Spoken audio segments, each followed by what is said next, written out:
kabanalan at kadakilaan, biyaya at pagpapala, gabay at pamamantubay ay sumaating ganap, mga kapatid. Maraming salamat po, Amang Isko. Ngayon ay unang linggo sa buwan ng Abril, taong 2024. Ngayong araw na ito yung ating itinakda na araw upang ating gunitain ang Holy Week na ating pinagisnan. Naganap ito noong, ang Biyernes Santo actually natin ay naganap noong April 3, Wednesday. Kaya sa bawat santuario ay nagkaroon ng pagpupuri bilang pag-alaala sa naging pagpapakasakit at pagkamatay ng Panginoon sa Kristo sa krus nang siya'y nagkatawang tao. At noong April 5 naman ay ang kanyang muling pagkabuhay. Siguro nagiging tanong ngayon sa inyong isipan, bakit hindi kasabay sa ating kinagisnan ang ating paggunita ng Holy Week? Ako ay nagkaroon ng konting research and ayon doon sa nagpaliwanag bakit magkakaiba every year ang nagiging petsa ng Holy Week is because ang sinusunod ay ang buwan. So, ang pagtaya or pagtatakda ng Holy Week para sa atin ay kaayon doon sa ginagawa ng mga Hudyo sa Israel. So, yun yung sinusunod. At ayon naman sa pagtuturo ng Espiritu Santo, itinakda naman na naging fix ang araw. Kumbaga, halimbawa, nag-birthday ka, hindi na mababago yun. Yun yung papatak every year. So, ano pa man, sundan man natin ang ating kinagisnan o ngayon ay ganapin natin ang sinasabi ng Espiritu. Ang mahalaga ay kung paano natin tinatanggap ang mabuting balita ni Kristo at ang dahilan kung bakit siya nagpakasakit sa krus sa ating buhay. Amen. Amen. Maliwanag po ba yun, mga kapatid? Kaya naman ang ating ebanghelyo ay halos iikot sa 7 wika at sa kung gaano o ano ang kaugnayan ni Kristo ngayon sa ating pananampalataya sa Espiritu at sa katotohanan. Maliwanag, alam ko maliwanag sa inyong kaisipan na tayong lahat po ay Kristiyano. No matter what way kayo nasa kaibang sekta, basta't ikaw ay nabautismuhan sa ngalan ng Ama, ng Anak, at ng Espiritu Santo, at naniniwala kang si Jesucristo ang ating daan patungo sa Ama, at siyang ating tanging tagapagligtas, ikaw ay isang Kristiyano. Subalit sa pagiging Kristiyano ng marami, hindi lahat ay kakamtin yung kaligtasan.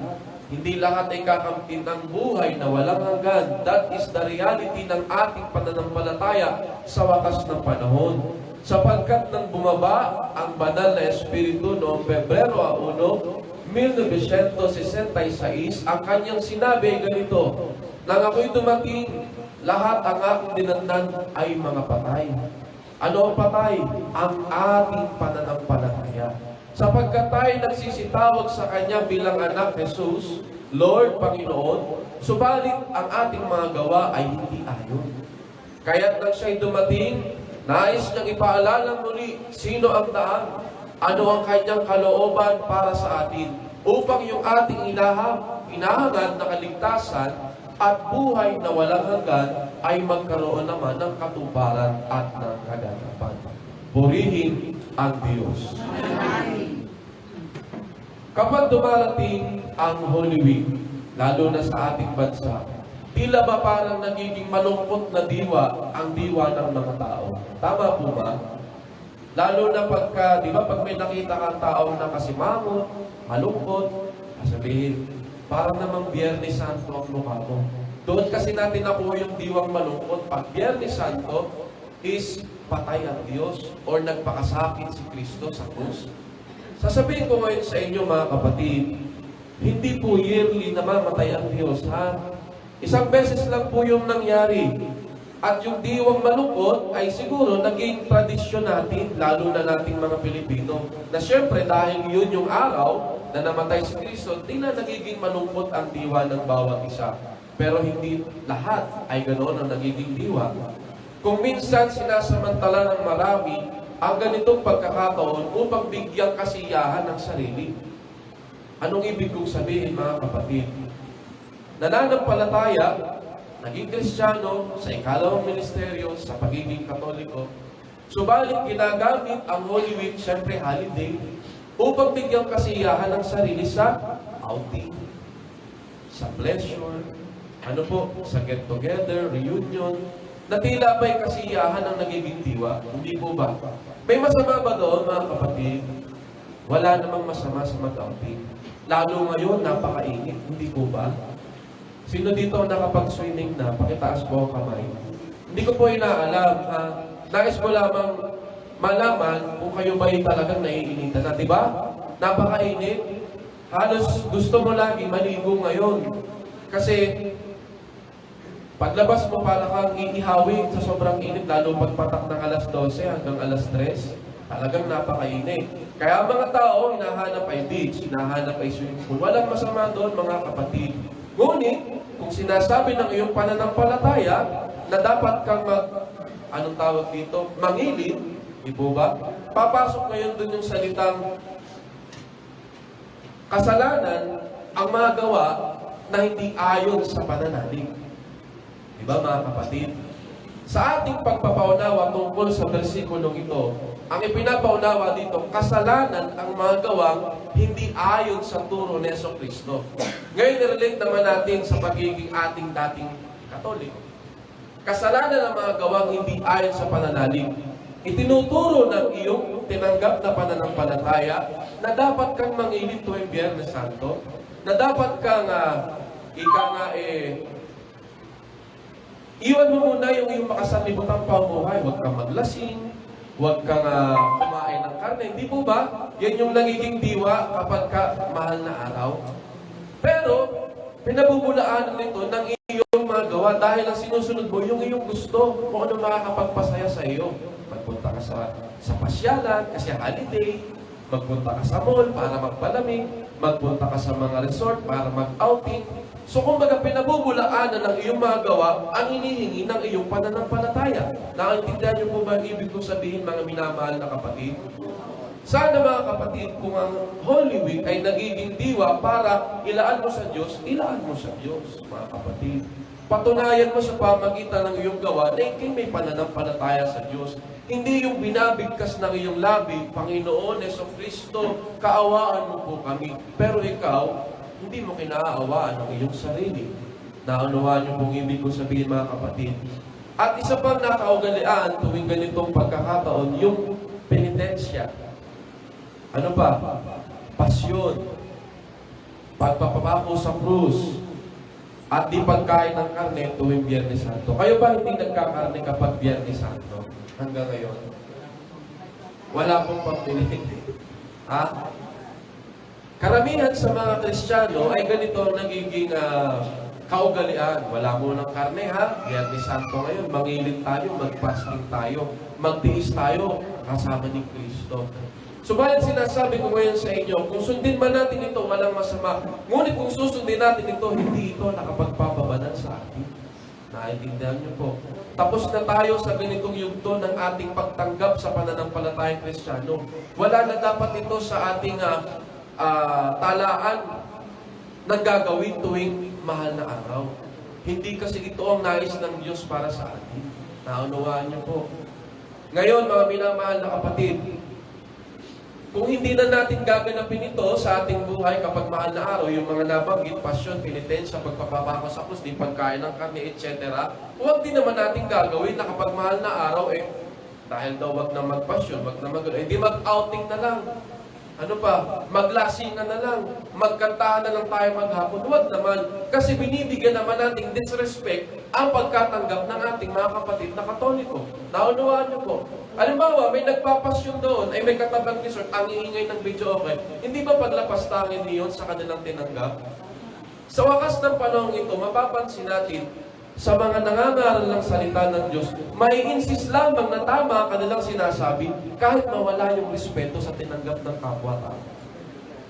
Sa tingin nyo ba may ahayag nito ang liwanag? No, mga kapatid. Hindi natin maihahayag ang liwanag kung ating gagawin ng pamamaraang ito. Ginawa ng Panginoong Jesucristo ay upang malahan ng katotohanan. Hindi ba sinabi niya, matitigas kasi ang ulo nitong mga Pariseo at Saduceo at mga tagapagturo ng kautusan. Kaya sa inis ng Panginoong Jesucristo, nainis ba ang Panginoon? Yes. Dahil sa tao, nakakaramdam siya ng, ang ibig kong sabihin, kung ako si Kristo, at laging may mga tao na nagmamagaling na sinasabing sila ang tama. O sige, dahil kayo tama, ito ang sasabihin ko ngayon sa inyo. Dahil kayo mapagpaimbabaw, kayo mapagmapuri sa inyong sarili, ganito ngayon ang sasabihin ko sa inyo. Tingnan ninyo kayong mga mapangalipustan, mapagpaimbabaw ng sanlibutan ito. Tulad kayo sa mga nitsyo, maputi sa labas, ngunit sa loob ay kalansay o nabubulok na bangkay. Anong ibig sabihin ng Panginoong Jesucristo? Malinis kayo sa labas, ngunit ang totoo kayo'y huwad. Hindi ba mabigat ang paratang ng Panginoon? Ngunit ito'y hiningi ng pagkakataon upang i-reveal ng Panginoon ang katotohanan. Subalit sa wakas ng panahon ito, tila ba ginagamit din ito ng mga mangangaral ng salita ng Diyos na sa paraang mapanglait, sa paraang maging mapalalo, doon nila ginagamit ang pangangaral ng salita ng Diyos. Naunawaan niyo po mga kapatid. Kung iisipin, kung ikay nasa Diyos, dapat ikaw yung nagiging susi at minsan ng pagkakasundo, ng kapayapaan, at hindi ng pagkakabahabahagi, na kaya mong i-spread ang salita ng Diyos sa paraan ng Diyos. Sa paraang malumanay. At ang sabi ng Espiritu Santo, sa may naong tinig. At ano pa ang sabi? Legibus, unti-unti. Hindi mo maaaring pilitin ng isang taong maniwala sa iyong paniniwala sa isang iglap lamang. Kailangang maglaan ka ng panahon para sa Kanya at para sa iyong sarili upang makapag-adjust ang bawat isa. Kayo ba mga kapatid, sa isang iglap tinanggap niyo ang pananampalataya kaya mag-iskopus? Sa palagay ko hindi. Maaaring kayo namangha sa kababalagang inyong nasaksyan, hindi ko alam kung ano yun. Subalit, sa unti-unti inyong pakikinig ng aral, ng tinig ng Espiritu Santo, doon nyo lamang totally natanggap 100% si Amang Iskopus. Amen. Amen. And walang masama doon mga kapatid. Halimbawa, dito sa loob ng ministeryo ni Amang Iskopus, sa oras at sandaling ito, merong tumanggap dito 50% lang. At merong tumanggap 70. Merong 90, merong 100. So what? Mga kapatid. Ang mahalaga, pumasok ka na. At gusto mong maglaan ng panahon para sa iyong sarili upang kilalanin sino ba itong si Amang Iskopus sa wakas ng panahon. Malakas po ba ang boses ko mga kapatid? Kasi baka magtunog galit ako eh. Kasi nilalaksan ko talaga para magising po tayo. At para maintindihan natin ang sinasabi ng Espiritu sa mga iglesia. Nawa mga minamahal na kapatid ay huwag kayong aantukin, huwag kayong maiinip. Ayan, lumiwanag lalo. Huwag kayong maiinip dahil ngayon ay First Sunday.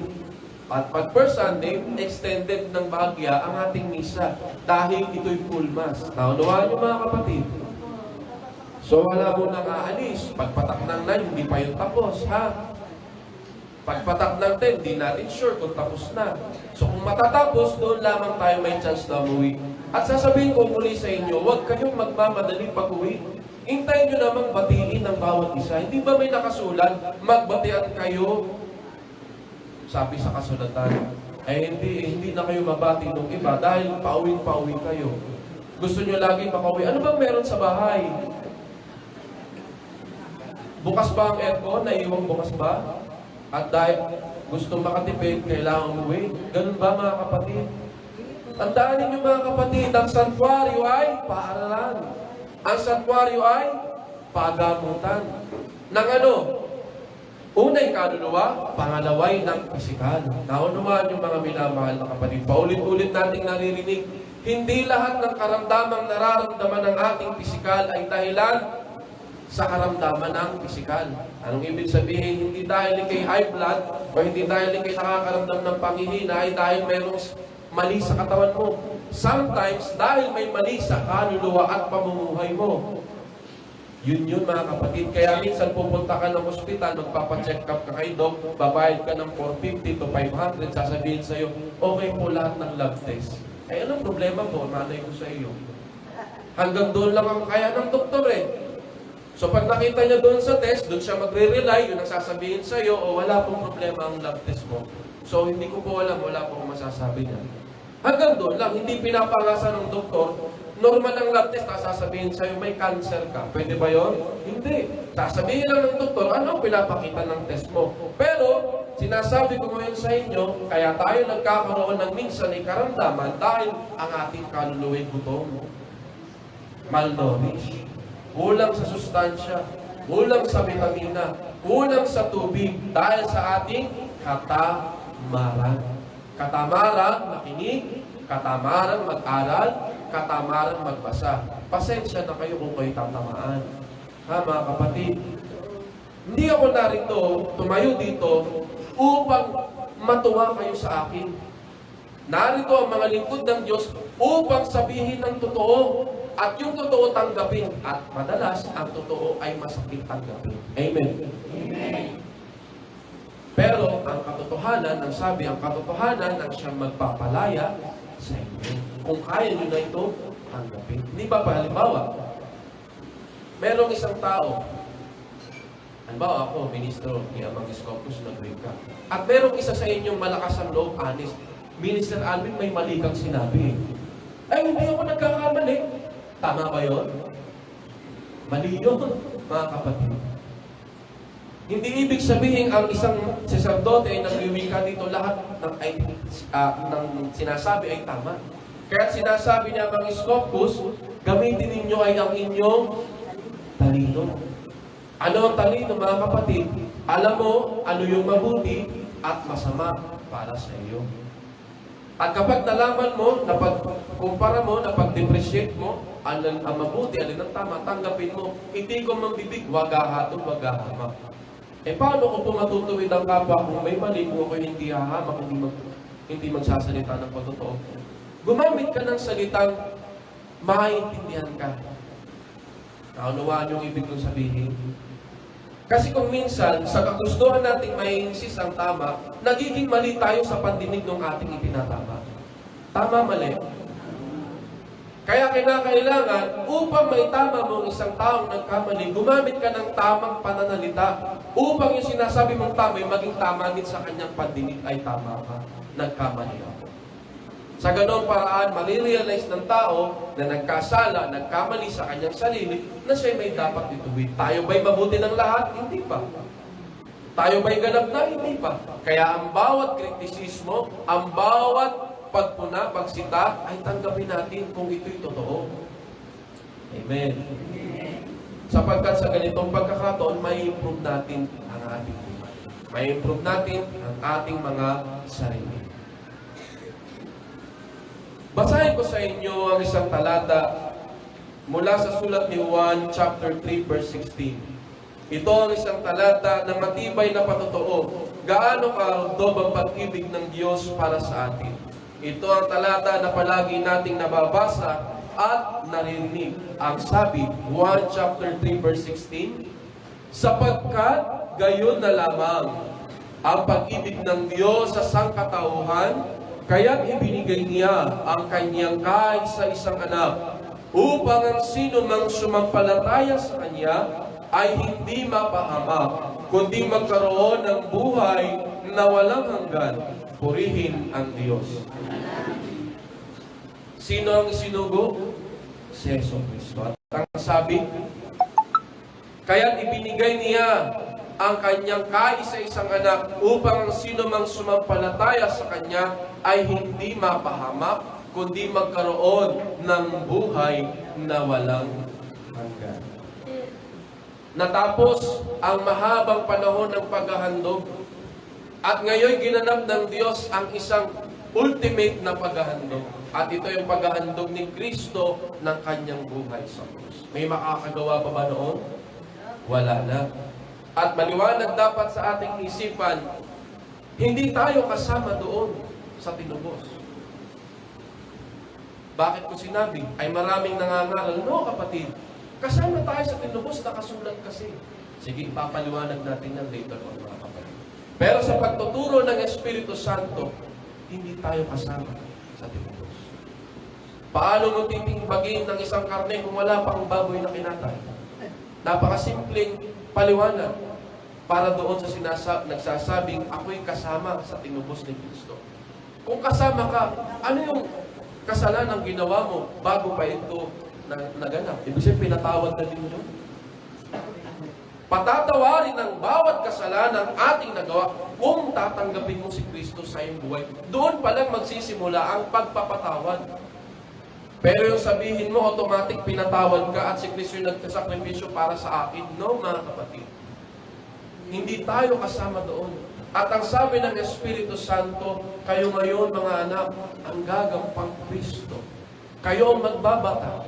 Kayo ang magtitiis. Kayo ang magpapakasakit upang itaguyod ang kanyang bagong pangalan sa ikatatlong misteryo. Na ang ibig sabihin, hindi ka kasali sa pagtubos na ginawa ng Panginoon sa Kristo. Ano pa ang sabi, mga minamahal na kapatid? Ito'y bahagi ng ating ebanghelyo sa araw na ito. Ang may paunawa sa inyong lalo, sino si Kristo sa ating pananampalataya, sa Espiritu at katotohanan. Hindi ko hahabaan ang topic tungkol sa 7 wika. Hahapyawan lamang natin ito. Dahil ito na may taon-taon nyo nang napakinggan. At dati, kung matatandaan ninyo, napakahaba ng ini-spend nating oras pagka dumadating ang Biyernes Santo. Natandaan nyo mga kapatid, sa unang wika, magwiwika ang isang saserdote. Awit, pangalawa, awit, pangatlo, awit, awit, awit. At napapansin ko, noong mga time na yun, maraming tulog na. At ginaganap pa yun, 3:00 ng hapon. Kung kailan inaantok ang tao, doon natin yung ginaganap. Kaya, minsan, ginaganap na natin ito ay umaga. At ngayon, ginanap natin isahan na. Yung 7 wika at yung muling pagkabuhay. Ready na kayo mga kapatid? Ano ang unang wika? Nakakaalam ba? Ano ang sabi mga kapatid sa unang wika? Ang sabi po mga kapatid, ito ay nakasulat sa Lucas chapter 23 verse 24. Ang sabi po ni Jesucristo, Ama, patawarin mo sila sapagkat hindi nila nalalaman ang kanilang ginagawa. Isipin ninyo gaano ang pag-ibig ni Kristo sa tao. Ito ang itinuturo niya sa simula pa ng kanyang pagkakatawang tao. Ibigin ninyo ang inyong kaaway. Pakanin ninyo ang inyong kaaway.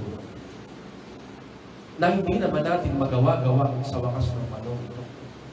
Isipin ninyo, yung naglatiko, yung nagputong ng koronang tinig, yung nagpapasan ng krus, yung pinahirapan siya habang ito'y binibitbit at ang sabi pa niya, Ama, patawarin mo sila. Hindi nila nalalaman ang kanilang ginagawa. Kayo ba kaya nang gawin yun sa inyong kapwa? Halimbawa, isang araw, may nangyari incident sa inyong neighborhood. Bigla na lamang may nanugod sa iyo, pinagbintangan ka ng kung ano-ano, minura ka, nilait ka, pinahiya ka sa iyong mga kapitbahay. Bigla na lang, Ama, patawarin mo sila. Hindi nila nalalaman ang kanilang ginagawa. Kaya niyo bang gawin yun? Hindi palagay ko. Pag minura ka, mas malutong pa, murang na gagawin mo. Diba? At ito ang madalas na nangyayari sa wakas ng panahon ito. Batuhan tayo ng laitan. Nilait mo ako, ilalaitin kita. At hihigitan ko pa yung panlalait na ginawa mo sa akin. Parang bata ba? Di ba pag nakakita kayo ng batang nag-aaway, mga edad 5, 6, 7, mga kabataan, nilait ka. Ang pangit mo. Mas pangit ka, pangit nanay mo eh. Di ba ganoon? Tama ba yun? Mali? Mali mga kapatid. Pero yan ang ginagawa ng maraming tao. Laitan, laitan. Instead na ibigin ang kapwa, instead na pakitaan ng mabuti ang kapwa sa bawat masamang ginagawa. At ito ang tinuturo ng wikang ito ng Panginoon sa ating buhay. Huwag mong gawin sa iyong kapwa ang ayaw mong gagawin sa iyo. Kung ikay nagugutom, pinapakain mo ang iyong sarili, pakainin mo ang gutom. Kung ikay humihingi ng tawad sa iyong ama, magpatawad ka upang patawarin ka sa iyong kasalanan. Ito ang aral na paulit-ulit niyong narinig, ngunit paulit-ulit din naman nating nilalabag sa buhay natin. At ito na ang oras at wakas ng panahon upang ganapin natin ang matuwid at mabuti sa ating mga buhay, mga kapatid. Pag binato ko ng bato, batuhin mo na tinapay. Huwag yung pag binato ka ng bato, batuhin mo ng bakal. Kapag leon ang kaharap mo, maging tigre o dragon ka. Ano ang turo ng Espiritu? Kung ang kaharap mo'y tigre, maging tupa ka. Ang ibig sabihin, kung ang kaharap mo'y mabangis, matalas manalita, ikay manatiling mababa at maamo. Sa gayong paraan, huhupag ang bawat tensyon. Especially sa bawat tahanan. Sino dito nagkakaroon ng pagtatalo sa tahanan? Almost lahat naman. Di po ba? Almost lahat naman.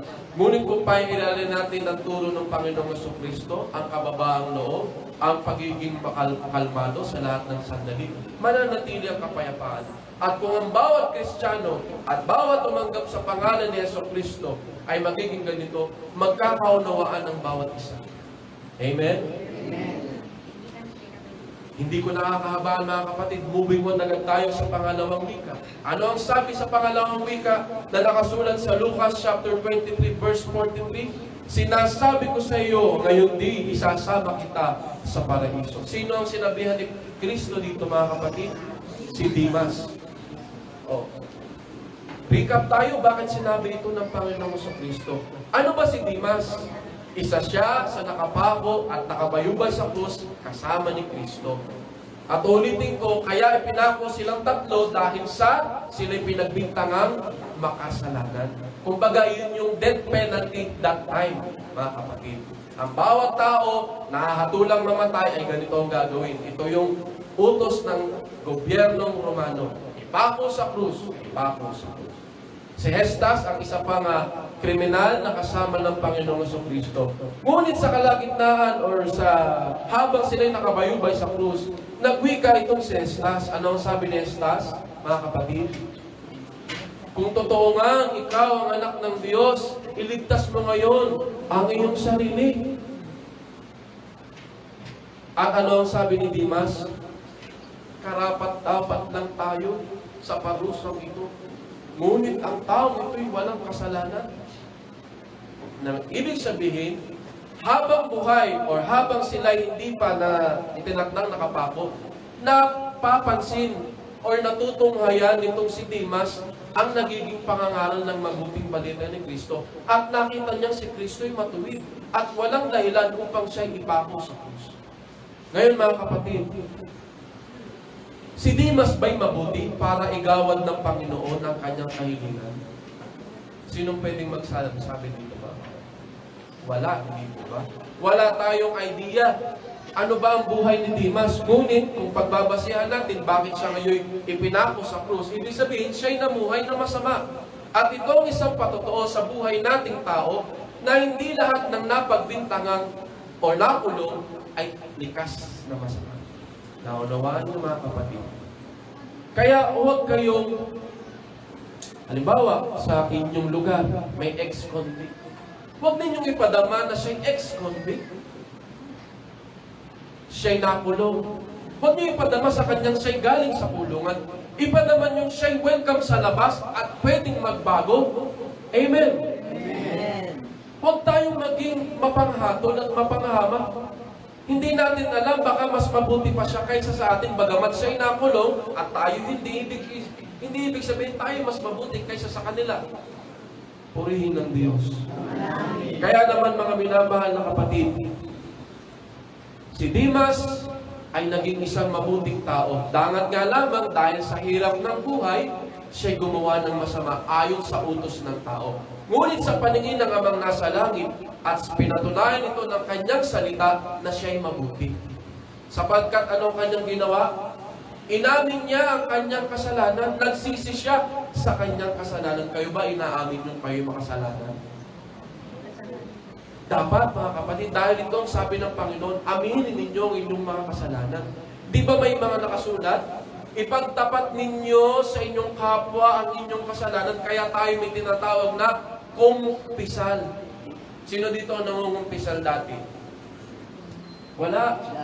Ako, nakaranas ako ng kumpisal. Sabi ko kay Father noon, Father, ay ako po'y nagnakaw sa alkansya ng aking nanay. Yun nga lamang po, nahuli ako. At nung ako'y mahuli, bumabagyo pa po noon, pinalayas po ako ng nanay ko. Totoo yan nangyari sa akin, hindi siguro alam ng aking kapatid na ministro ngayon. Bata pa siya. Pero totoo yun. Yung alkansya, nakalagay siya sa tabi ni Santo Niño. May imahin kami ng Santo Niño nakalagay doon. Ninakaw ko kaharap yung imahin. No. Ninakaw ko yung pera. Siyempre, gusto kong bumili ng pagkain, gusto kong bumili.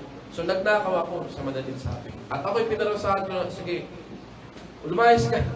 Sabi natin, bumabagyo. Hindi ako yung walang magawa. So, yun yung ginawa ko mga kapatid. At umuwi ako ng aking bahay gabi na. Uwi ka ngayon, sabi ng nanay ko. So, ang ibig sabihin, mga minamahal na kapatid, tayo yung makasalanan. Hindi natin naunawaan kasi, ano ba ang pananampalataya? Hindi natin nanunawa, paano ba manampalataya? Ano ba ang daan ng pananampalataya? Dito lamang natin ito lubusang naunawaan. Dahil dito itinuro ni Amang Scopus ang buong katotohanan. Ibig sabihin ng buo, compact na ito. Wala nang darating na misteryo. Tapos na yung una, tapos na yung ikalawa, at ngayon ginaganap na yung ikatlo. May nagtagumpay sa unang misteryo. May nagtagumpay sa ikalawang misteryo at ngayon dapat may magtagumpay sa ikatatlong misteryo. Isa ka ba doon, kapatid? Dapat mayroon sa ating makapunta sa pagtatagumpay. At upang tayo magtagumpay, kinakailangang marunong kang magsisi at i-admit sa iyong sarili, ikay makasalanan. Yun, hindi ko inamin sa nanay ko. Nahuli lang ako ng nanay ko. Kaya inamin ko na. Sino dito ang ganun? Inaamin ang kasalanan pag nahuli na. Hindi po ba mga kapatid? Nahuli mo na hindi aaminin ko na. Pero hanggat hindi nahuli, hindi aaminin siya may ginagawang mali. Siya may ginagawang kasalanan. Tayong lahat may kasalanan. At yun ang magiging dahilan kaya tayo hindi maliligtas. Ngunit kung aaminin mo ngayong ikay may kasalanan sa Diyos, at yung inamin mong kasalanan, pagsisisihan mo, ibig sabihin ng pagsisisi, hindi ka na pabalik-balik. Nagnakaw ako, Ama, patawarin mo ako. Nagsisisi na ako. Nagnakaw ka ulit. May kapatawaran pa ba yun? Meron pa rin naman. Pero hindi ganun ang pananampalataya. Kailangan sa pananampalataya ay consistency. Naunawaan niyo mga kapatid. Sa pananampalatayang ito, sa Espiritu at sa katotohanan, we are so serious para maging mabuti. Hindi tayo natitipon dito para magkita-kita, magkumustahan, magtawanan, at maging relax lang sa bawat bagay. Ang kapahamakan ay malapit. Ang kaparusahan ay malapit. Sapagkat ang sanlibutan sa atin ay malapit. At ang sabi ng kasulatan, kaaway ng Diyos ang kaibigan ng sanlibutan. At kung ikaw at tayo ay kaibigan ng sanlibutan, ibig sabihin, namumuhay ka pa rin ayon sa sarili mong kagustuhan, kapahamakan at kaparusahan pa rin ang iyong sasabihin. Nawa naiintindihan nyo ito mga kapatid. Sapagkat may mga nagsasabi, sapat na ikay manampalataya kay Kristo. Mamaya, dadako tayo doon. Pero dito muna tayo sa pitong wika. Naway naiintindihan nyo ikalawang wika. Ang sinasabi ko ngayon sa iyo, ngayon di, isasama kita sa paraiso. Dapat maging katulad tayo ni Dimas, mga kapatid. Paano kung dapat maging katulad ni Dimas? Siya nga po'y napako sa krus dahil siya ay kriminal. Ang ibig sabihin, tumulad ka kay Dimas, aminin mong ikay may kasalanan upang ikay patawarin sa iyong kasalanan. Amen? Purihin ng Diyos. Ang ikatatlong wika, ginang, narito ang iyong anak, narito ang iyong anak. Bakit ito sinabi ng Panginoong Jesucristo? Sino ang sinabihan ni Kristo dito? Si Birhing Maria. Sino ang katabi ni Birhing Maria? Si Juan. At ang sabi niya, para mas maliwanag sa atin, Maria, narito ang iyong anak. Juan, narito ang iyong ina. Ano ibig sabihin? Hindi ba anak ni Maria si Kristo?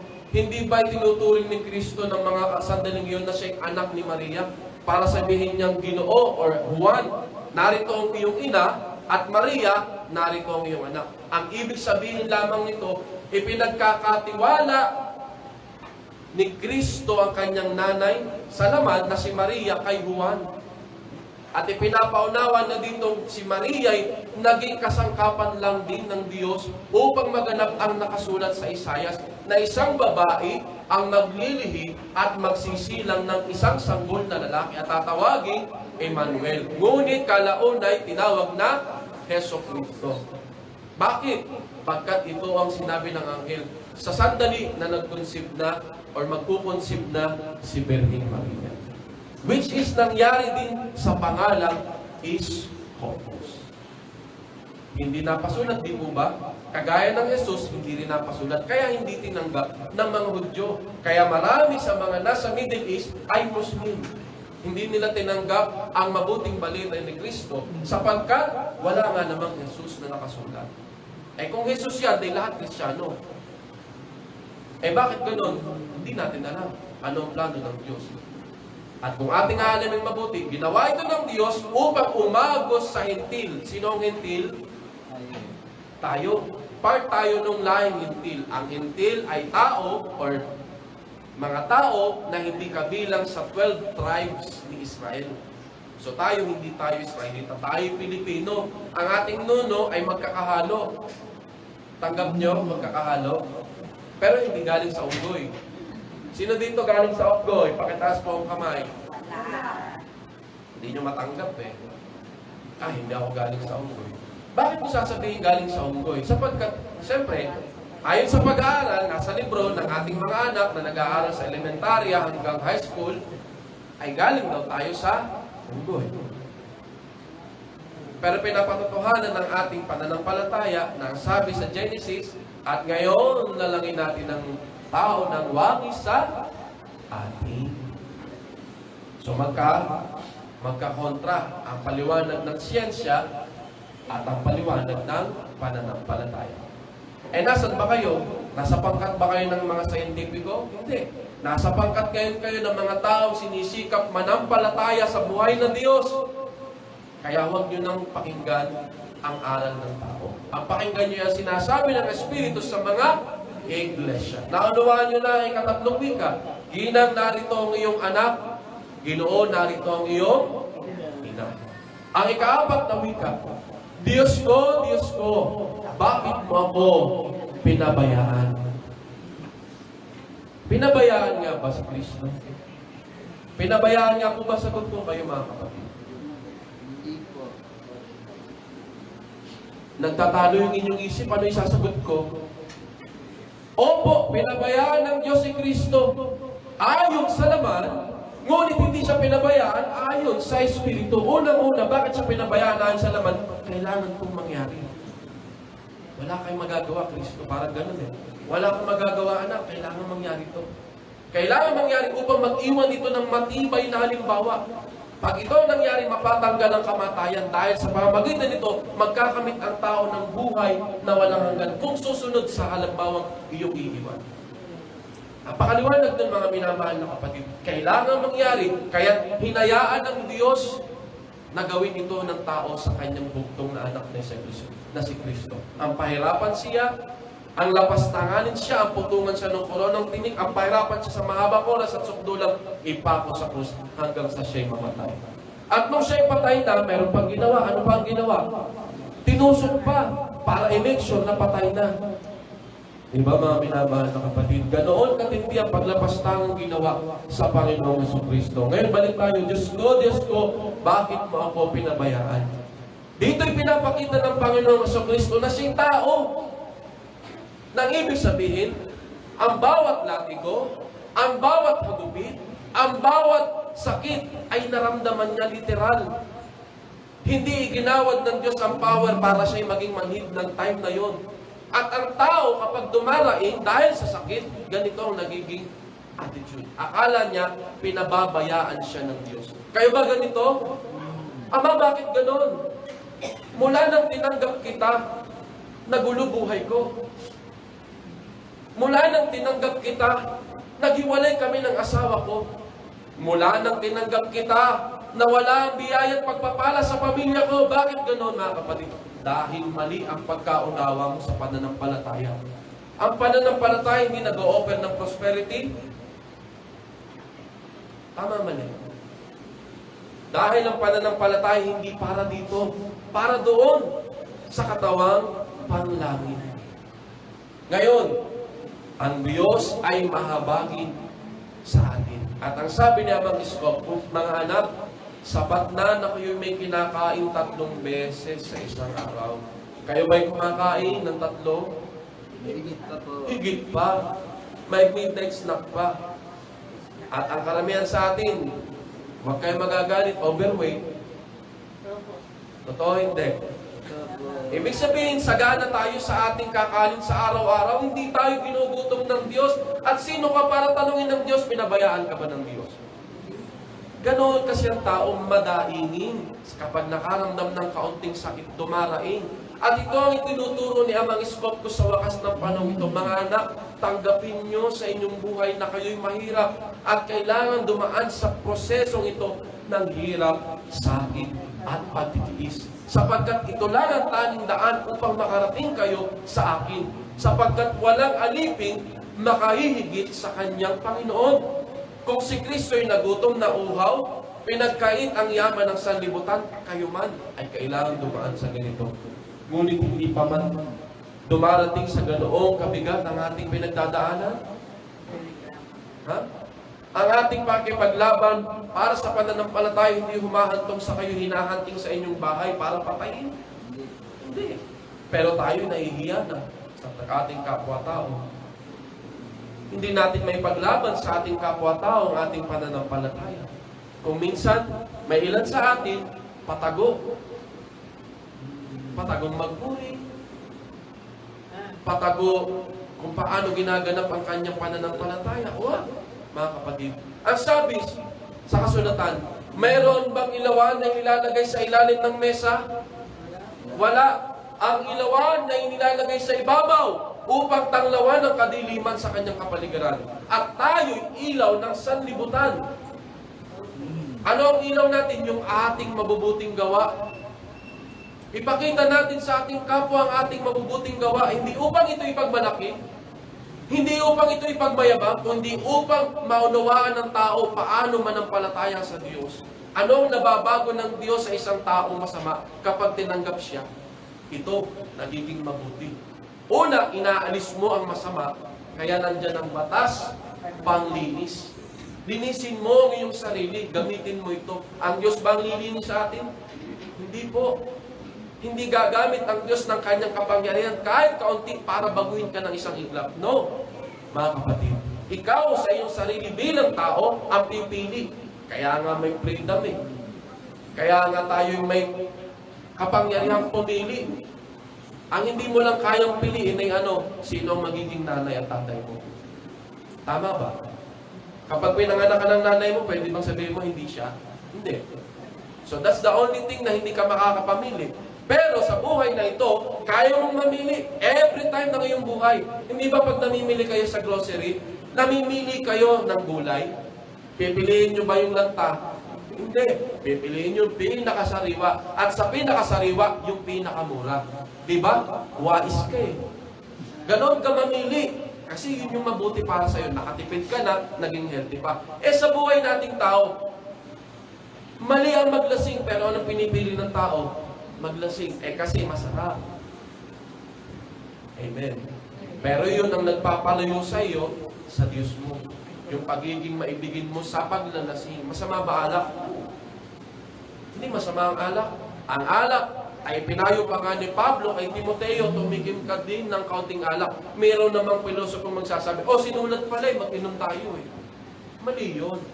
Itinuro, tumikim ka ng kaunti, hindi sinabing tumikim ka ng isang case. Amen. Kaya wag gagamitin ng sino mang naglalasing ang bersikulong yun. Ha?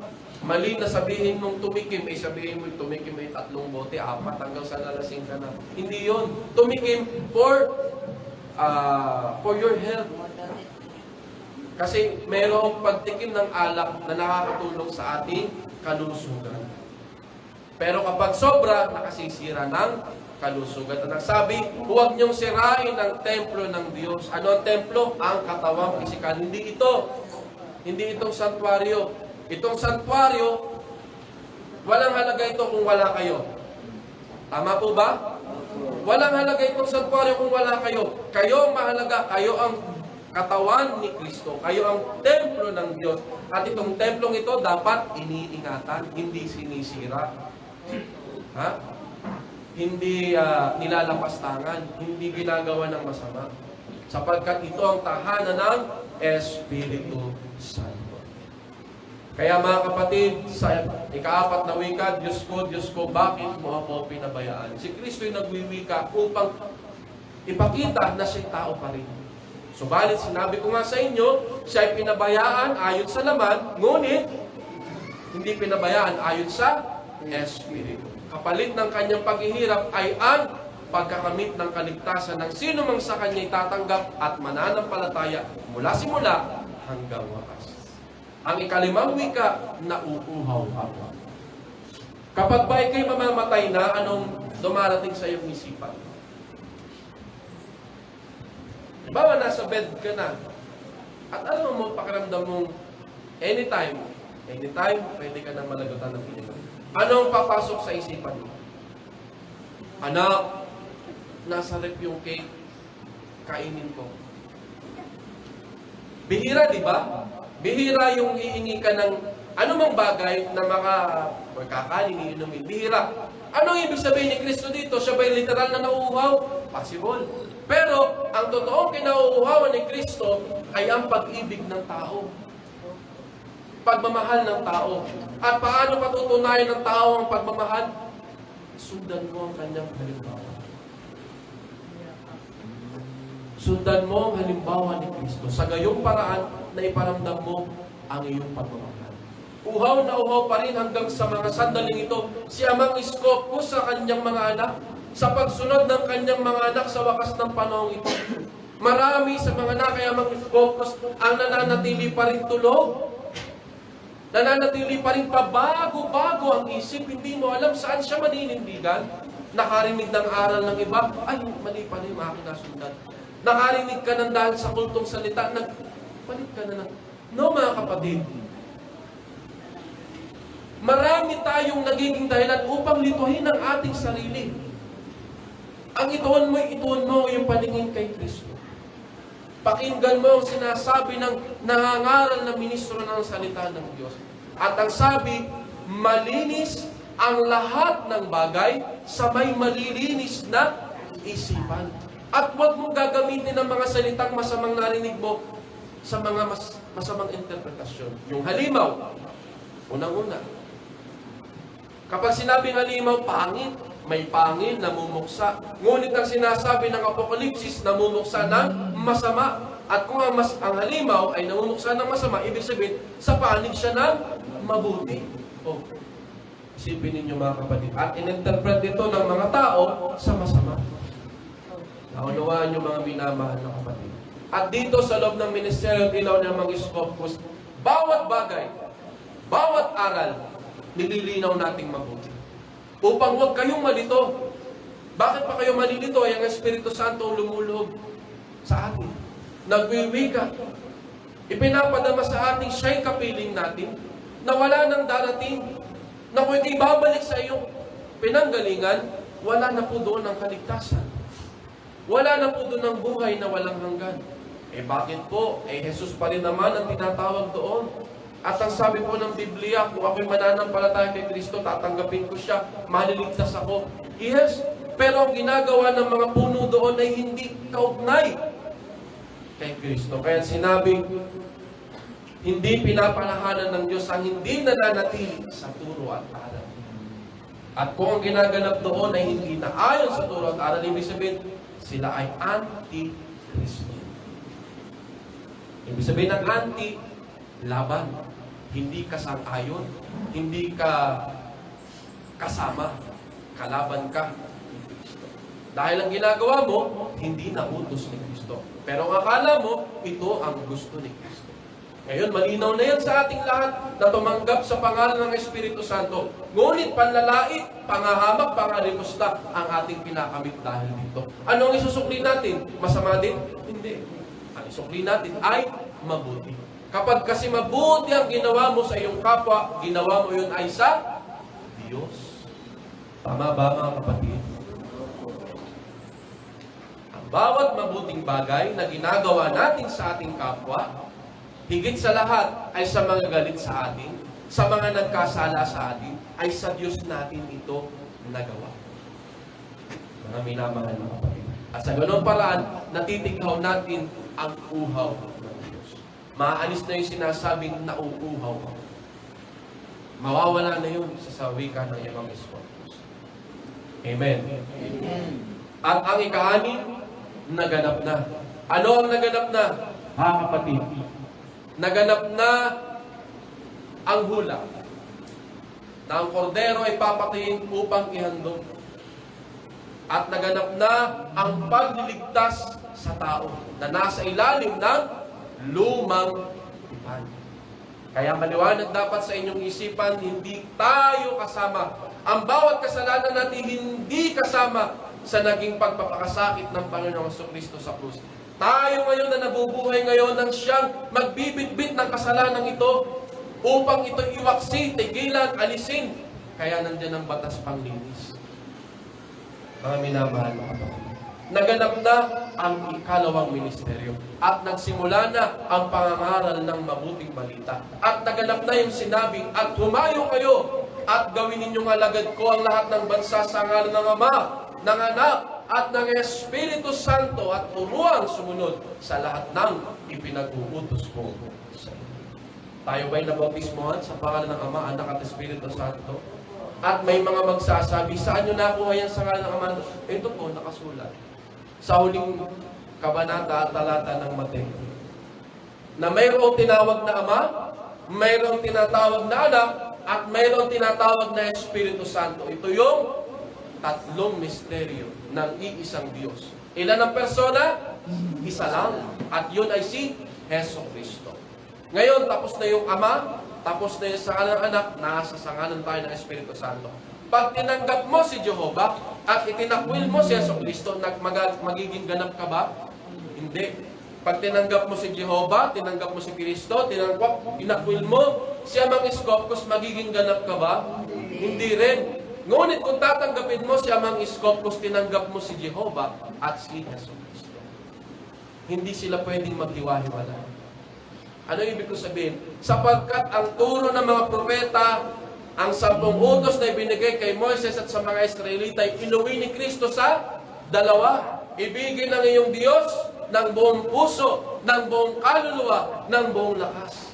At ibigin mo ang iyong kapwa tulad ng pag-ibig mo sa iyong sarili. Yung 10, naging 2. At ngayon inuwi na mga Iskopkos sa isa. Manatiling maamo. At ang kayakibat ng manatiling maamo, yung 10 natitira.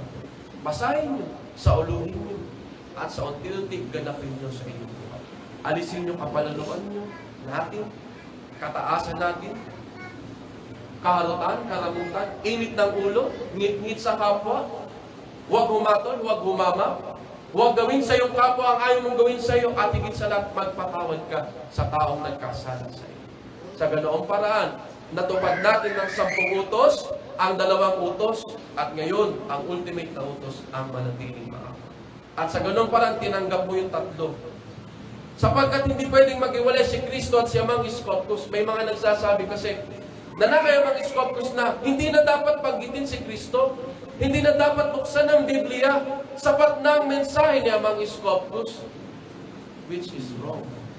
Sapagkat sinasabi, ito ang buhay na walang hanggan. Ang kilalanin kanila, ang iisa at tunay na Diyos. Sino yon? Si Amang Iskopkos at si Jesucristo na iyong isinugo. Sambahin mo siya sa kanyang bagong pangalan at ganapin mo ang turo ni Kristo. Sa gayong paraan, kakamtin mo na ang kaligtasan at buhay na walang hanggan. At ang ipitong wika, Ama, sa mga kamay mo'y ipinagtatagubilin ko ang aking espiritu. At pagkatapos yun, siya'y nalagutan ng hininga. Sino pa ang isang tao ayon sa Biblia na nagsalita o nagwika ng ganitong mga kataga? Sino po sa inyo po mga kapatid? Kailangan pa bang ako'y magtanong ng... Sino po? Si Esteban. Nung siya'y kasagsagan ng kanyang pagtanggap kay Kristo, naging aktibo ang mga Romano at mga Hudyo sa pagtuligsa at paghahanap sa mga naging Kristiyano. At dahil dito, siya'y pinagbabato hanggang sa mga matay. At kasangkot dito si San Pablo. Amen? So si Pablo talagang makasalanan siya ayon sa paningin ng mga Kristiyano that time. Pero ayon sa paningin ng mga Hudyo, tama ginagawa niya. Ayon yun sa kautusan ng Diyos. Pero ayon sa pagiging Kristiyano, mali siya.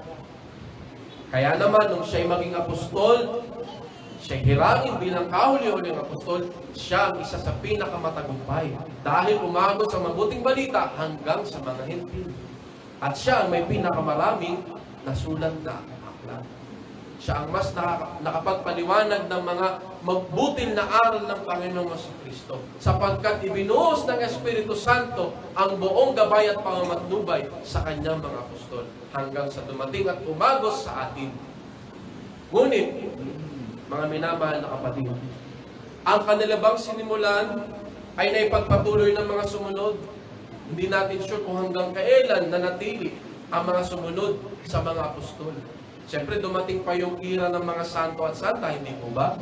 After ng mga santo at santa, may mga hinirang na mga, hindi ko sure kung praile or pare. Pero may mga sumunod doon at hindi natin alam kung nanatili sila doon. Kaya ngayon, sinabi ng Espiritu Santo, wala na siya sa malalaking simbahan. Sarado na ang malalaking simbahan. Sarado na ang kanyang pandinig sa tumatawag ng Panginoon. Naintindihan nyo na ngayon bakit sinabi ng Yamang Scopus yun. Naintindihan nyo na dapat ngayon bakit ganoon. Bakit ganoon? Bakit ganito? Dahil hindi na siya ang nag-ahari. Hindi na salita niya ang pinag-ahari ng tao sa kanilang puso. Ang sinusunod do'y hindi ng Diyos, tao na. Amen. Amen. Kaya naman mga minamahal na kapatid, tularan natin si Kristo ang kanyang mga halimbawa.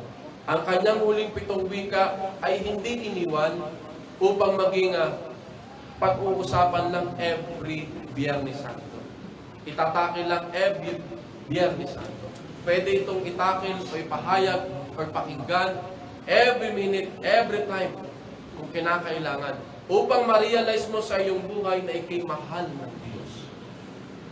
Na kung si Kristo na anak ng Diyos ay nagpakasakit sa krus, wala kang karapatang magreklamo kung ikay walang makain ngayon. Marahil ginugusto ito ng Diyos upang ikay may matutunan. Kasi ang Diyos ay ganyan sa buhay natin. Pinababayaan tayo. Kaya binanggit, Diyos ko, bakit mo ako pinabayaan? Pinababayaan niya tayo sa ganitong state upang ikay may matutunan. Upang ikay may ma-realize. Kasi kapag nasa iyong kasaganaan, nasa iyong kalusugan, nasa iyong katanyagan, nasa iyong kasikatan, maisip mo kaya ang Diyos mo? Hindi. I-spend mo kasi ang oras, ang panahon mo, ang lakas mo, upang enjoyin ang lahat ng ito. Katanyagan, kasikatan, kalusugan, karangyaan at kasaganaan. Mawawalan ka ng time upang ganapin sa iyong buhay ang hinihingi ng Diyos, which is ang dumaan ka kay Kristo. Ang makipot na pintuan patungo sa Ama. Si Maria ba'y pinto? Hindi. Si San Pedro ba'y pinto? Hindi. Si Pablo ba'y pinto? Hindi. Si Kristo lang ang pinto papunta sa langit. Siya ang daan natin papunta sa langit. Kaya wala nang ibang dapat sundin. Si Minister Alvin bang susundin? Si Reverend Tabing bang susundin? Hindi. Sapagkat ang aming sinasabi, sinabi na ni Kristo. At ngayon pinapaalala ng Espiritu Santo. kay Kristo lang matatagpuan ng kaligtasan. Sapagkat sa silong ng langit, walang ibinigay na pangalan maliban sa pangalan ni Jesus.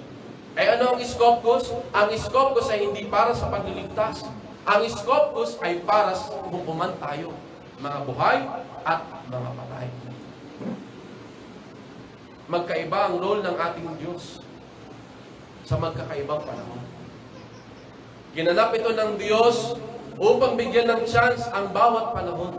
Tapos na ang chance ng mga Israelita, tapos na ang chance ng mga Hudyo, at may nagtagumpay. Kailangan may magtagumpay sa atin. Gusto nyo bang magtagumpay? Baka naman kasi ang iniisip ninyo, kaya kayo sumisimba para gumaling karamdaman nyo. Paano kung hindi gumaling? Mga kapatid, ay hindi na ako sisimba. Ang sabi nung nag-mission sa amin, gagaling ako. Ay ba't hanggang ngayon hindi ako gumagaling? Hindi na ako sisimba dyan. Ibig sabihin, gusto mo lang gumaling para ikaw ay sumimba. Paano nga kung hindi ka gumaling? At bakit hindi ka nga gumagaling? Anong dahilan, mga kapatid? Kulang ka sa pagtitiwala at pananampalataya. Kailangan mong maniwala at manampalatayang ikay gagaling upang ikay gumaling. At kung hindi ka man gumaling, huwag itong maging hadlang upang ikay lumayo sa Kanya. Amen. Amen. Kasi kung minsan, iniaasa natin sa ating kapwa-tao, ay hindi kasi magaling manghilot si sister. Kaya hindi ako gumaling. Kay sister, ano na lang ako magpapahilot sa susunod? Baka siya makapagpagaling sa akin. Sino ba nagpapagaling? Yung mga nanghihilot ba? Hindi po. Sila'y ginagamit ng Diyos, binibigyan ng kapangyarihan upang gumaling ang bawat karamdaman. Ngunit ang sinasabi ko ngayon sa inyo, ang inyong paniniwala at pananampalataya ang maaaring magpagaling sa inyong karamdaman. Ano sabi niya mga Iskopos? Ano ang gamot sa bawat karamdaman? Tubig at langis. Ano pa? Pananampalataya. Kahit uminom ka ng ilang galong tubig dyan, kung hindi ka naman ininiwala, hindi gagaling. Hindi ka gagaling. Naunawaan niyo mga kapatid. At kung ikaw man ay naghihingi ng kagalingan sa iyong karamdaman, ngunit ang ginaganap mo sa iyong buhay ay mali. Anong ibig ko sabihin mga kapatid? Ikaw ay na-diagnose na meron kang malubhang sakit, umiwas ka muna dito, ay ginagawa mo, kinakain mo yung bawal. Anong ginagawa mo mga kapatid? Ikaw na nagbibigay ng karamdaman sa iyong katawang pisikal. Hindi ang Diyos. Amen. Kaya naman mga minamahal na kapatid, hindi pa ako tapos. Nasa 7 wika tayo. At ang sabi ko sa inyo, ang ebanghelyo natin iikot upang alamin natin sino sa Kristo sa ating pananampalataya sa buhay na ito. Recently, ako'y nakikinig sa iba't ibang nangangaral ng salita ng Diyos. May mga nangangaral ngayon na ginagamit ang social media upang maipahayag ang salita ng Diyos, which is ginagamit din natin ng social media by means of live streaming, by means of pagpo-post ng mga misyon, kasama dito yung ebanghelyo, kasama dito yung mensahe, at sa ganoong paraan, na-spread natin ang mabuting balita tungkol sa Espiritu Santo. At ginaganap din ito ng ibang mga relihiyon, mga minamahal na kapatid. At dahil dito, umabot sa akin yung mga ebanghelyo or mga mabuting balita. At ito ang isang mabuting balita na aking napakinggan, na nakasulat naman talaga, mga minamahal na kapatid. Ang sabi, basahin ko sa inyo ang nasa Efeso chapter 2 verse 8 to 9. Mga minamahal na kapatid. Ang sabi, sapagkat dahil sa kagandahang loob ng Diyos, kayo ay naligtas sa pamamagitan ng pananampalataya. At ito'y kaloob ng Diyos at hindi mula sa inyong sarili. Hindi ito bunga ng mga gawa, kaya't walang may pagmamalaki ang sinuman. Ano pa? Mula naman sa Tito, chapter 3, verse 5, ang sabi, iniligtas niya tayo, hindi dahil sa ating mabubuting gawa, kundi dahil sa kanyang habag sa atin. At mula sa Roma, chapter 4, verse 5, ang sabi, ngunit ang nananalig sa sariling mga gawa kundi sumampalataya sa Diyos na nagpapawalang sala sa makasalanan ay pinuturing na matuwid ng Diyos dahil sa kanyang pananampalataya. Ang mga talatang ito ay ginagamit ng iba upang ipaunawang hindi mo na kailangang gumawa ng mabuti. Ang tanggapin mo si Kristo at manampalataya kay Kristo ay sapat na. Tama po ba itong nakasulat? Tama po ito. Ngunit mali ang naging interpretasyon ng tao. Dakila ang gantimpalang inihahanda ng Diyos. Buhay na walang hanggan. Katawang panlangit na wala ng kamatayan, wala ng gutom, wala ng uhaw. Tapos sasabihin natin, tanggapin mo si Kristo at manampalataya ka, ay ligtas ka na.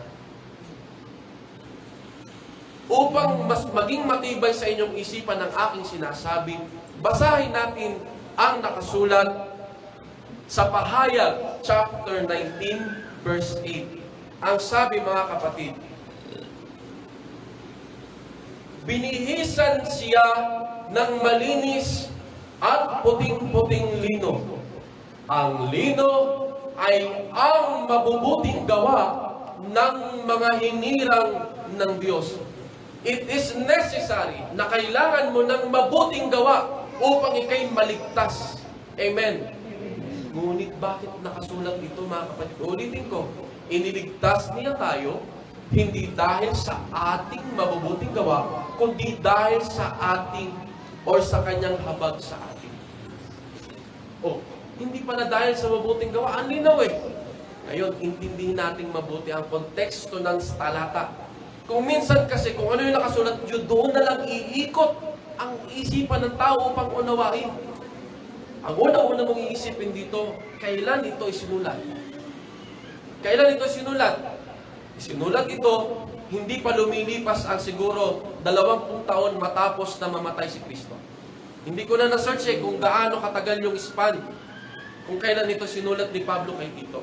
Ngunit, nung ito isulat, ibig sabihin, ang lahat ng sinulatan dito ni Pablo na pinadaan niya kay Tito ay mga buhay na ang Panginoong Jesucristo ay mamatay sa krus. Nakukuha nyo, mga kapatid, nahahabol nyo ang aking sinasabi. Nang ibig sabihin, mga minamahal na kapatid, sila'y naligtas hindi dahil sa inyong mabubuting gawa. Nang ibig sabihin, hindi nyo pakilala si Kristo. At yung mabubuting nyong gawa, hindi pa kayo kay Kristo. So, hindi yan ang dahilan kaya kayo'y naligtas. Ang dahilan ay yung pagkapakasakit ni Kristo sa krus. Hindi mo yan pwedeng i-relate sa atin sa panahong ito. Dahil ngayon, kilala mo na si Kristo. Umabot ka na sa panahong hayag na ang Kristyanismo. At hindi mo pwedeng sabihin, hindi dahil sa aking gawa, kaya ako'y maliligtas. No, mga kapatid. Mali na ikay, isipin mong manampalataya ka na. That's it. Hindi mo na kailangan ng mabuting gawa. No, mga kapatid. Mababaw ang pagkaunawa mo kung ganito mo unawain ng salitang ito. Mga minamahal na kapatid, nawa maging maliwanag sa inyong isipan ng aking sinasabi. Ano pa ang sabi? Para mas maging matibay ang aking sinasabi na ito ang kagustuhan ni Amang Scopus.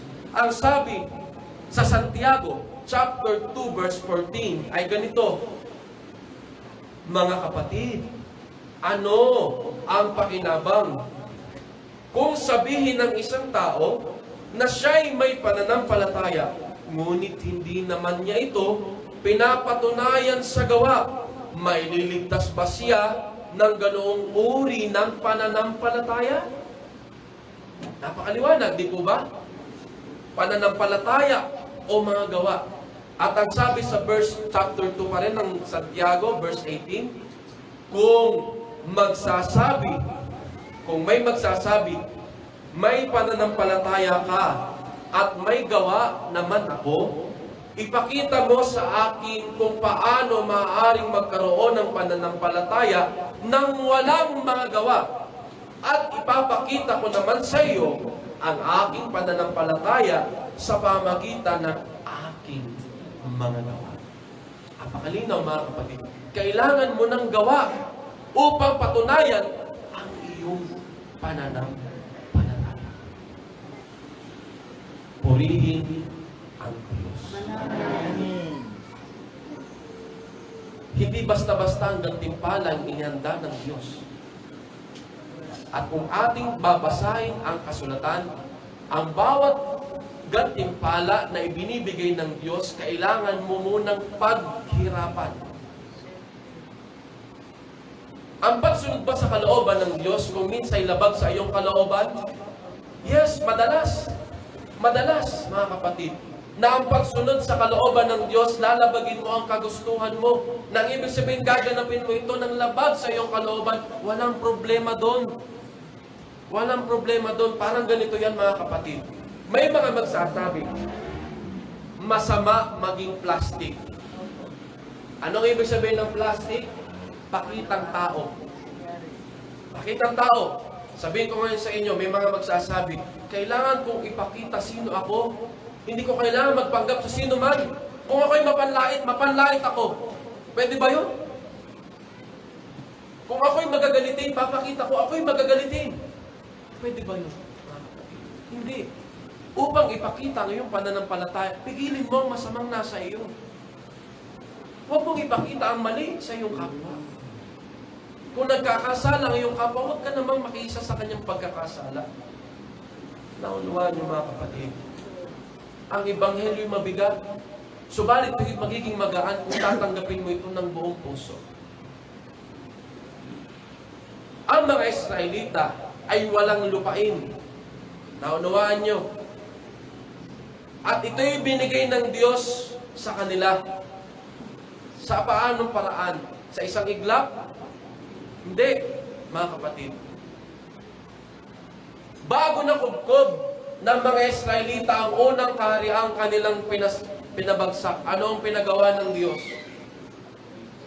Umikot sila ng ilan sa buog ng Jericho. 7. Tama po ba ang sinasabi? Hindi po ba tayo nandito? 7. Isipin ninyo kung ang Jericho ising laki ng dasma at sasabihin niya mga Skopos, mga anak, upang ipagkaloob ko ang inyong inihiling, umikot kayo ng 7 sa dasma. Ano ang sense? Bakit kailangan umikot?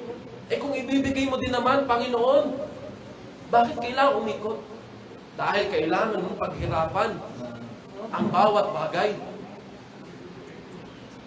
na ibibigay ng Diyos. Naunawaan niyo, mga kapatid. Kaya tayo nahihirapan ngayon dahil meron tayong dakilang bagay na iniintay. Napapaos na ako, pero Ama, bigyan mo pa ako ng time. Pwede po makahingi po ng tubig. Nauuhaw ako. Nawa, mga kapatid, nagkakaroon kayo ng liwanag sa mga sandaling ito. Excuse me po.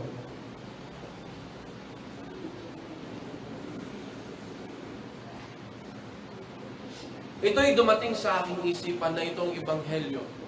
Dahil maaaring dumating sa inyong pandinig ang aral tungkol dito. Na sapat ng manampalataya, hindi mo na kailangan ang mabubuting gawa. Hindi ka ililigtas ng iyong mabubuting gawa. Tama. Tama yun, mga kapatid. Paano ko sinabing tama? Halimbawa, ikaw ay isang atheist. Alam niyo ba ibig sabihin ng atheist? Hindi ka naniniwalang may Diyos. Ang pinaniniwalaan mo kadalasan ay ang scientifically pagpapaliwanag paano nagkaroon ng buhay. Kabilang ang mga tao doon. Maraming ganoon ngayon. Nawalan na sila ng bakit may, sasabihin mo may Diyos, ay bakit may namamatay? Bakit may namamatay ng mga inosente? Bakit pinababayaan ng Diyos ang mundo kung may Diyos? Walang Diyos. Yun sila. Ngayon, may atheist, may mga taong walang Diyos pero gumagawa ng mabuti. Paano yun? Mga kapatid. Paano yun? Magkakamit din ba yun ng kaligtasang binabanggit natin? Sa tingin ninyo, sa palagay ninyo, magkakamit din ng kaligtasan yun? Yes. Hindi nyo masabi, ano? Ako nagsasabi sa inyo, hindi. Paano hindi? Mabuti ang ginagawa nila. Bakit hindi? Bakit hindi? Ay mabuting ginagawa nila. Sapagkat ginagawa nila yun ayon sa kanilang sariling pagpapasya at hindi dahil sa kagandahang loob ng Diyos. Example pa, mga kapatid, para mas maintindihan niyo. Tayo'y nasa takbuhin ayon sa kasulatan. Kayo ba'y nakaranas ng dumalo o sumali sa isang patimpalak? Di ba may tinatawag na registration? Sa bawat patimpalak, may registration. Kailangan nakalista ang pangalan mo. Ito ay kasali sa mga lumahok. At upang kayo ma-determine panalo, kailangan nakalista ka doon. Pwede ka bang dumaan sa likod? Dumaan ako sa likod, hindi ako dumaan doon sa itinakdaan yung daan. Dumaan ako sa likod, ay nandito na ngayon ako sa finish line. Bigyan yung pagpapala. Pwede ba yun? Hindi. Hindi ka kasi dumaan sa rules. Naintindihan yung ibig kong sabihin? Na hindi maaaring magkamit ng kaligtasan ng isang ateist bagamat siya gumagawa ng mabuti dahil hindi siya na dumaan kay Kristo. Hindi ka ayon kay Kristo, hindi niya tinanggap si Kristo. Nawa maging maliwanag sa inyong isipan ng aking sinasabi, mga kapatid. Kailangan niyo pong dumaan kay Kristo. Kailangan natin si Kristo upang kamtin natin ng dakilang gantimpala. At kailangan natin sumunod sa mabubuting gawa. Iyon yung kayong linong binanggit sa pahayag. Ang mabubuting gawa. Kaya tayo ay sinimulan nating magdamit ng puti. Bilang pagsunod sa batas na ibinigay ng tao. Bakit ibinigay ng tao? Sapagkat binigay ng tao dahil ito ang udyok ng Espiritu Santo upang ipakita na tayo'y kayang sumunod. Amen. Oh, meron pa ba sa inyong nagagalit kapag sinasabing hindi kayo bibigyan ng osya pagka hindi nakaputi? Hindi na po. Parang katulad lang yan ng ginawa ni Moises. Ibinigay ng Diyos ang utos, ang 10 utos. Nagbigay ng susog si Moises ayon din sa udyok ng Amang Jehovah. Na ang bawat hindi susunod dito ay papatayin upang sumunod lang sila dahil sa tigas ng kanilang ulo. Ganon din ngayon yung batas tungkol sa pagdadamit ng puti. Kasi matigas ang ating ulo. At upang mas ma-implement ito at mas masunod natin, kailangan mag-imply ng susog na batas upang sumunod ka. Okay, ngayon, dahil ayaw mo magputi, huwag ka munang magpupumunod. Nagagalit kayo ngayon? Wag. Kailangan i-imply pa yung susog na batas upang tayo lang ay sumunod. Amen. Kasi minsan hindi tayo nadadala sa magaang batas eh. Kailangan bigatan. Kagaya sa LTO. Dati, ang dami ng kaso ng drunk driving. At dahil sa drunk driving, madaming aksidente ang nangyayari. Kaya ang LTO, mas pinahigpit ang pagkuha ng lisensya. Noon, basta may pera ka, may ID ka, bibigyan ka ng lisensya. Kahit ang totoo, hindi ka pa marunong magmaneho. Papalabasin, kaya may mga fixer na nagbibigay ng serbisyo para mas mapabilis ka. Ilan ang restriction gusto mo? 1 and 2, ibig sabihin, pwede kang mag-drive ng single na motor at ng 4 wheels. Pero ang totoo, ang kaya mo lang ay motor. Ano ba yung ibig ko sabihin, mga kapatid? Ganoon din sa pananampalataya sa wakas ng panahong ito. Kailangan pang mag-imply at magdagdag ng mas mabigat na utos para sundin mo yung utos. Amen. Kaya huwag na tayo matigas ang ulo. Katulad ng mga Israelita. Dumating na ang Diyos. Dumating na siya Mangiscopus. Hanap niya ang magpapakasakit. Hanap niya ang magtitiis ng hirap at sakit para sa pagtataguyod ng kanyang bagong pangalang Iscopus. Ngayon may mga baguhan dito. May mga baguhan. Ang ibig ko sabihin, hindi pa gayon katatag ang inyong pananampalataya. Ngunit mabigat na aral na agad ang inyong napakinggan. Mapalad kayo. Mapalad kayo. Sapagkat ngayon pala'y naiintindihan nyo na ang inyong tinanggap na pananampalataya sa Diyos. Na hindi pala basta-basta. Hindi pala basta-basta ang pananampalataya sa Diyos. Kailangan palang maging dedicated ka para itong marriage. Hindi mo pwedeng sirain. Ang marriage ay banal, sagrado, na ang pinagsama ng Diyos hindi pwedeng papaghiwalayin ng tao. Katulad ng ating pananampalataya, ito'y marriage natin sa Diyos. Katipan natin ay ang Diyos. Covenant natin sa Diyos. Pakikipagkasundo natin sa Diyos. At maalam pwedeng maghiwalay sa atin sa Diyos. Kahit ang sarili mo pang kagustuhan. Purihin ng Diyos. Amen. Ano pa? Nais kong maunawaan din ng bawat isa. Ito ang gusto ng Diyos maunawaan natin. Kapag sinabing worship, pagsamba, paglilingkod sa simbahan, hindi ibig sabihin tumutukoy ito sa inyong pag-awit alone, sa inyong paghahandog ng mga offerings, sa inyong mga donasyon, sa inyong pagdalo dito. Hindi lang iyan ang worship. Kasi maraming Kristiyano ang nagsasabi, the worship is in the church. The worship ay by means of singing glorious songs. Worship ay by means of shouting, dancing. Kasi yun ang nakasulat sa awit. Sumigaw kayo, magsitalon kayo. Kayo ba pinatatalon ni Amang Scopus? Minsan, pag ang Espiritu Santo tumatalon niya. Pero hindi ganoon ipinapakita ngayon ang pananampalataya. Ayaw na ng Diyos ang ganoong uri ng pagsamba. Ang pagsamba na natin ay sa ano? Sa Espiritu at sa katotohanan. Ang ibig sabihin ng Espiritu, namumuhay ka na ayon na sa salita. Hindi na ayon sa ganitong uri ng pagsamba. Yes, umaawit tayo. Yes, naghahandog tayo ng bulaklak, kandila, offering, sumasamba tayo tuwing araw ng linggo. That is only part of worshiping God. Hindi dyan iikot. Ang worship ay paglabas mula ng santuaryong ito, dahil nakapakinig ka ng mabuti, spread the good news outside the church. At ipakita mo yung pagsamba at pag-worship sa Diyos sa labas ng simbahan. Amen? Hindi ka banal dito, mga kapatid. Magiging banal ka kung gaganapin mo ang napakinggan mo sa labas ng simbahan ito. Doon ka magiging true born again Christian. Ibig sabihin ng born again, bago na isip, bago na puso, bago na ang pananalita. Na bago na ni Kristo.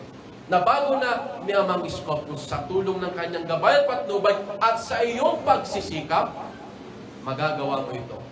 Purihin ng Diyos. Amen. Nawa ang mga aral na ito'y tumatagos sa inyong puso at mga isipan. Na hindi basta-basta ang inyong tinanggap na pananampalataya. Yung talento ninyo sa pag-awit, maganda yan. Gamitin mo yan sa Diyos. Yung kakayahan mong magwika, maganda yan. Gamitin mo yan upang papurihan ng Diyos. Yung mga kakayahan mo sa pinansyal upang tulungan ng misyon, maganda yan. Pero hindi lang yan ang kailangan ng Diyos. Ito pa, ang sundin mo ang kanyang kautos. Hindi ka may niligtas ng donasyon mo. Alone, bahagi yun. Hindi ka may niligtas ng pagkanta mo na napakaganda. Alone, pero kasama yun. Ay, tindahan nyo na po. Kasi may mga nangangaral ng salita ng Diyos.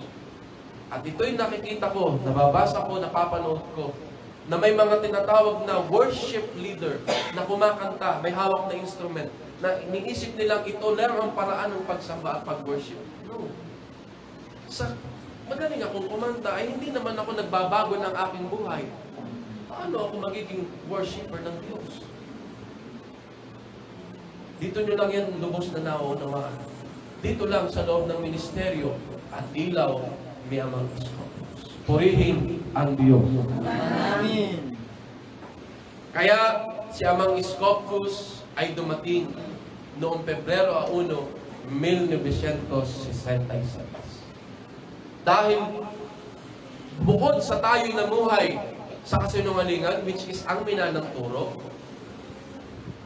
natuto ang taong magbasa ng Biblia, natutong magpaliwanag, ngunit iba ang naging interpretasyon. Dahil wala ang Espiritu Santo. Kaya ang Espiritu Santo, sige na nga, bababa na ako. At yun ay noong February 1, 1966.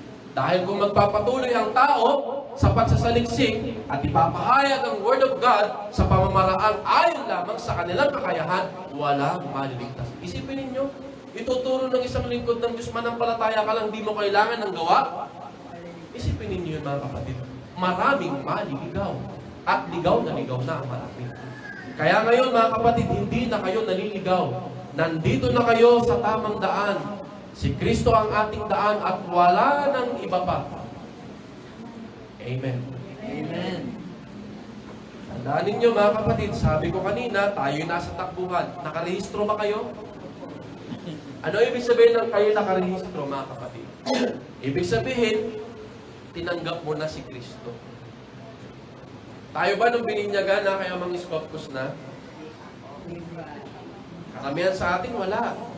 Ang nandito lang yung mga sanggol ngayon, yung mga supling nyo na kung minsan pinagtalunan nyo pa ng inyong anak. Ay, bakit nyo pa bibinyagan, Nay? Bakit kayo nagdidesisyon sa anak ko? Tama ba? Dahil hindi kayo iisa ng tinanggap. Dahil tayo'y may kulang pa.